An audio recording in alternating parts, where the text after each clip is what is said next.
ఒక సేవకుని మాట విన్నప్పుడు సంఘంలో ఉంటున్న వారు సేవకుని మాట వినొద్దా? సేవకుని మాట ఎందుకు చెప్తాడు సేవకుడు? సేవకుడు సంఘానికి ఏం చెప్తాడు? మేలుకరమైన మాటలు. ఆ మాటలు చెప్పడం వల్ల నువ్వేమవుతావు? నీకే మంచిది, ఆయనకే మంచిది, నీకే మంచిదా? అది చెయ్యొద్దు, ఇది చేయొద్దు, అలాగుండొద్దు, ఇలాగుండొద్దు, నువ్వు ఇలాగ ఉండాలి, అలాగ ఉండకూడదు, ఆ ఆలోచనలు మంచివి కాదు, ఈ ఆలోచనలు మంచివి కాదు, ఈ విధానం మంచిది కాదు, ఈ విధానం మంచిది అని చెప్పేసి ఎందుకు చెబుతున్నాడు? నీకోసమా ఆయన కోసమా? నువ్వు వెళుతున్న దారిలో ముళ్ళు ఉన్నాయని చెప్పడం తప్ప, నువ్వు వెళుతున్న ఆ దారిలో టర్నింగ్ పాయింట్ ఉంటుంది, టర్నింగ్ పాయింట్ దగ్గర ఒక ఎముకల బొమ్మ ఒకటి వేసి, ఒక పుర్రు బొమ్మ వేసి పెడతారు. అది తప్ప చెప్పటం? గవర్నమెంట్ తప్పు చేస్తుందని అర్థం. ఎందుకు చెప్పారు అంతకే? ఒరే అక్కడ టర్నింగ్ ఉంటుంది, టర్నింగ్లో నువ్వేమైపోవాలి? స్లో అయిపోవాలి, హార్న్ కొట్టుకోవాలి, నీ ఎడ్జులు చాలా జాగ్రత్తగా వెళ్ళాలి. వెళ్ళకపోతే ఏమవుతుంది? నువ్వు కూడా ఇలా మారిపోతావు. ఎలాగా? ఈ పుర్ర అయిపోతావు నువ్వు కూడా. అందుకే పుర్రు బొమ్మ వేస్తున్నారు ఇక్కడ టర్నింగ్లో. లేదు ఆ గవర్నమెంట్ అలాగే పెడుతుంది, నేను మాత్రం రైజ్ మీద వెళ్ళిపోతాను చెప్పేసి వెళ్ళిపోనుకోండి, టప్ పగిలిపోద్ది అంతే. ఆ సూచనలు, ఆ మాటలను ఎందుకు అనుకున్నా? ప్రజల మేలు కొరకు. ట్రాఫిక్ రూల్స్ ఎవరి కోసం? మన కోసమే. హెల్మెట్ ఎందుకు పెట్టుకుంటున్నారు? గవర్నమెంట్కి ఏమైనా వస్తుందా కొనుక్కుంటే? ఏమన్నా హెల్మెట్ ఎవరి కోసం?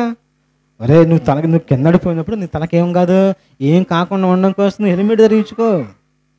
నువ్వు సీట్ బెల్ట్ పెట్టుకో, నువ్వు ప్రమాదం జరగకుండా ఉంటుంది నీకు. అర్థమైందా లేదా? సంఘములో సేవకుడు నిలబడి దేవుని మాటలు చెబుతూ ఉంటున్నప్పుడు నీ మేలు కొరకే, నీ జీవితం బాగుండాలి, నీ జీవితం నలుగురిలో నవ్వులు పాకుండా ఉండాలని చెప్పి ఒక సేవకుడు నిలబడి వాక్యం ద్వారానో లేకపోతే మామూలుగా నీ పక్కన కూర్చుని ఏమైనా 2 మాటలు చెబుతూ ఉంటున్నప్పుడు ఆ మాటలు నా కోసమే కదా నా ఆలోచన చేయవలసిన పోయి సేవకుడిని దూషించి సేవకుడిని ఆ మాట అని ఇంకో మాట అంటే అది ఎవరికి నష్టం? నువ్వు అంటున్నప్పుడు ఆ సేవకుడు 2 నిమిషాలు బాధపడతాడు, పక్కకు పోతాడు. రేపు నీ జీవితాంతం బాధపడవలసిన వ్యక్తి ఎవరనుకున్నా? వాళ్ళే. అందుకే సేవకుడిని ఏం చేయాలంటే ఆ సేవకుడు చెబుతున్న మాటలు గౌరవించాలి. ఇది నా కోసమే కదా, నా మేలు కోసమే కదా, ఇదిగో నా ఆత్మరక్షణ కోసమే కదా, నా జీవితం పాడవకుండా ఉండడం కోసమే కదా అని చెప్పేసి ఆ సేవకుడిని గౌరవించాలండి. సేవకుడిని గౌరవించని ప్లాస్టిక్ పువ్వులు సంఘంలో చాలా ఉంటాయి. చాలా ఉంటాయి. సేవకుడిని అంటే ఏదో గౌరవంగా పిలిచేయడం కాదు. పాస్టర్ గారండి, అయ్యగారండి, ఇంక ఈ గౌరవం అంటే ఈ మాటల్లో కాదు, మనం చూపించాల్సింది చేతల్లో చూపించాలి. ఒక సేవకునికి ఎప్పుడు గౌరవించడం అవుతుంది చెప్పండి? ఒక తండ్రిని గౌరవించాలని అంటే ఎలా గౌరవిస్తాం? తండ్రి చెప్పిన మాట విన్నప్పుడు. ఒక సేవకుని నీకు ఒక మంచి మాట చెప్తున్నప్పుడు ఆ మాట చేయాలి. అప్పుడు నువ్వు సేవకుని ఏం చేసినట్లెక్క? గౌరవించినట్లెక్క. ప్లాస్టిక్ పువ్వులు ఏం చేయలేదు సార్, సేవకుడిని గౌరవించరు. నువ్వు జుట్టు ఇలా కట్ చేసుకోను, నువ్వు డ్రెస్ ఇలా వేసుకో, నేను వేసుకోను, నువ్వు ఇలాగ ఉండకూడదు, నేను ఇలాగే ఉంటాను, నువ్వు అక్కడికి వెళ్ళకూడదు, నేను ఇలాగే అక్కడికే వెళ్తాను, నువ్వు ఇది చేయకూడదు, నేను ఇదే చేస్తాను, నువ్వు ఈ విధంగా ఆలోచన చేయకూడదు, నేను ఇలాగే ఆలోచన చేస్తాను. ఇవన్నీ ఏంటనుకున్నవి? ఇవి మన నామకార్థమైన పరిస్థితులన్నీ కూడా, ప్లాస్టిక్ పువ్వులు చేసే స్థితిగతులన్నీ కూడా. అర్థమవుతుందా లేదా? అర్థమవుతుందా లేదా? దేవుడు మన కోసం ఎందుకు చెప్పిస్తున్నాడు ఈ మాటల్లో? ఒక సేవకుడు ఒక మధ్యవర్తిగా మనం పెడుతున్నాడు. తెలుసు మీకు? అర్థమైందా లేదా? దేవుడు డైరెక్ట్గా మాట్లాడకుండా ఒక మధ్యవర్తిగా పెట్టి ఈ గ్రంథంలో ఉన్న మాటలు మీకు చెప్పిస్తున్నాడు. ఇక్కడ నిలబడి చెబుతున్న మాటలు కాదు, బయట నిలబడి చెప్పిన ఆ మాటలే. ఇంటికాడ నిలబడి చెప్తున్న అదే మాటలు.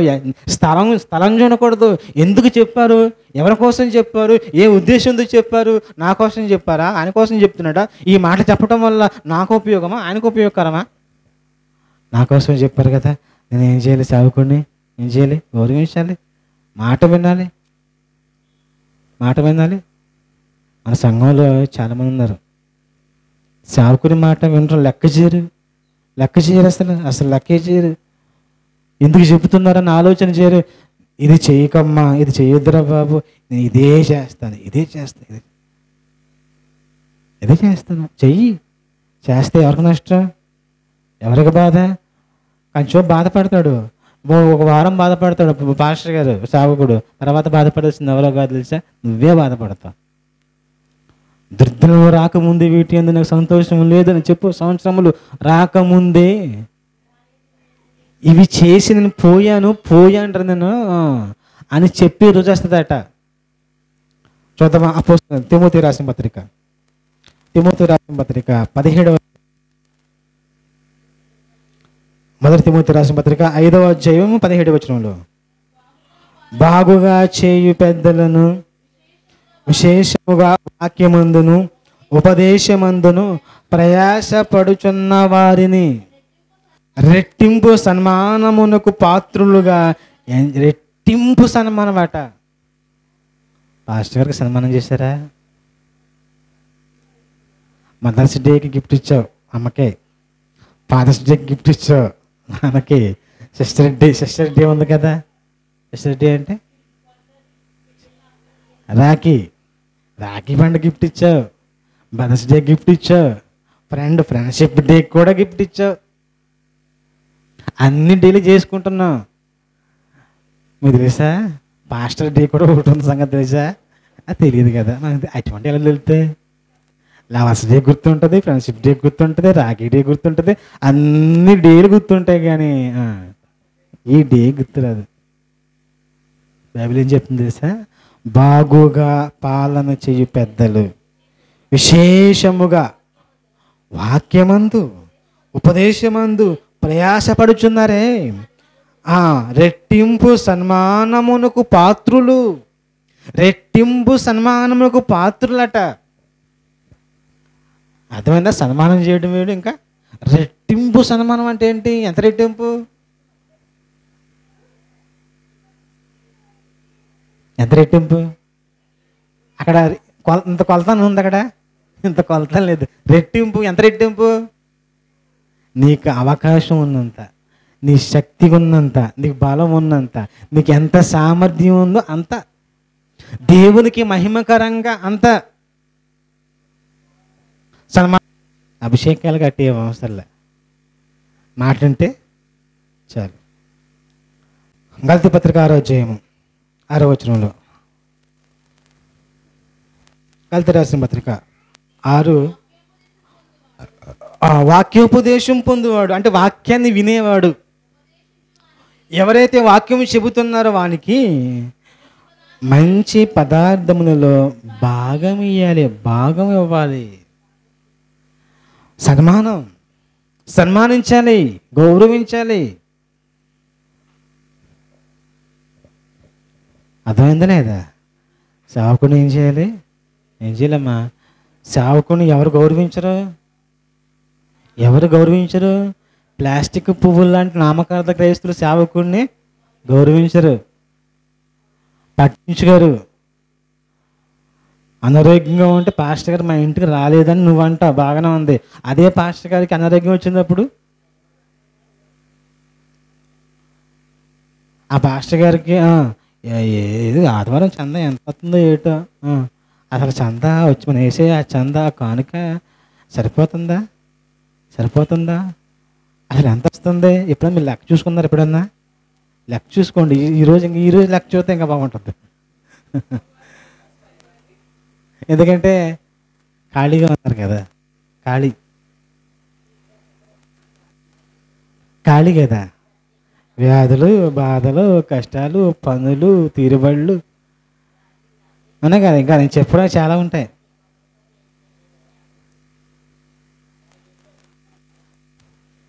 చూస్తారా? సేవకుని ఏం చేయాలంటే ప్లాస్టిక్ పువ్వులు సన్మానించరు, గౌరవించరు, ఆదరించరు.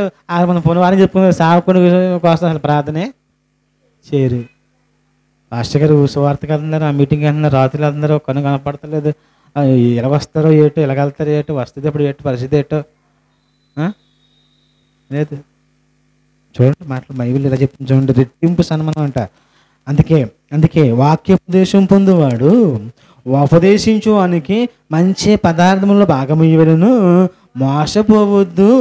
మేము పాస్టర్ గారికి ఏమి ఇవ్వలేకపోతున్నాము, ఏం కాదులే, దేవుడే ఆయన చూసుకుంటాడు, చల్లగా చూసుకుంటాడు దేవుడు అని చేతులు ముడిచి కూర్చుంటారు. చూసావా? దేవుడు వెక్కిరింపబడ్డాడు. మనుషుడు ఏం విత్తుతాడో అదే వస్తావు. సేవకునికి నువ్వు సహాయం చేసావు అనుకో, దేవుడు నీకు సహాయం చేస్తాడు. ఇందాక సేవకుడిని ఏం చేయాలి? గౌరవం. సేవకుడిని గౌరవించాలి. మీకు తెలియదు, కొంతమంది సేవకులు ఉంటారు, పాస్టర్ గారు విశ్వాసాన్ని కూర్చోమంటే కూర్చుంటాడు, నుంచోమంటే నుంచుంటాడు, ఏం పని చెప్తే పని చేస్తూ ఉంటారు. మళ్ళీ ఆ పాస్టర్ గారు పెద్ద వాక్యం బాగా వచ్చినవాడు అంటే కాదు, కొన్ని వాక్యంలో ఏమన్నా విశేషమైన ప్రయాసం ఉందంటే లేదు. దేవుని పనులు ఎక్కువ చేస్తాడని ఏం చేయడు. ఇంటికి వెళ్తాడు, ప్రార్థనకు వస్తాడు, ఇంటికి వెళ్తాడు, ప్రార్థనకు వస్తాడు, ఇంటికి వెళ్తాడు, ప్రార్థనకు వస్తాడు. ఇల్లు గుడి, ఇల్లు గుడి, ఇల్లు గుడి. ఇంకా మిగతా పనులు ఏ పని చేయడు. ఇక మిగతా దేవుని పనులు ఏమి చేయడు. వాక్యం ఉంది, విశేషమైన ప్రయాస ఉంటుంది. అప్పుడప్పుడు అంటాను చూస్తే పెట్టని గుడ్ల మీద ఏం చేస్తారంటే కొన్ని పక్షులు ఏం చేస్తాయంట, పెట్టని గుడ్ల మీద ఏం చేస్తాయంట, పొదుగుతాయట. గుడ్లు తనవి కాదు, వేరే వాడి. ఏం చేస్తుంది? ఇది వెళ్ళి పొదుగుతుంది. అప్పుడు ఇది ఏమనుకుంటుంది అన్నమాట, ఈ పిల్లలన్నీ నాయి.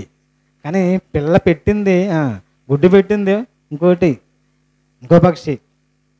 అలాగే ఈ భూమి మీద చాలామంది సేవకులు ఏం చేస్తారంటే ఇలాగే చేస్తున్నారు. వాక్యంలో ప్రయాసం ఉండదు, కానీ అటువంటి వ్యక్తి చెప్తూ ఉంటే మాత్రం బాగా పనులు చేస్తూ ఉంటారు. మాయదారి పనులన్నీ చేసుకుంటూ పోతూ ఉంటారు.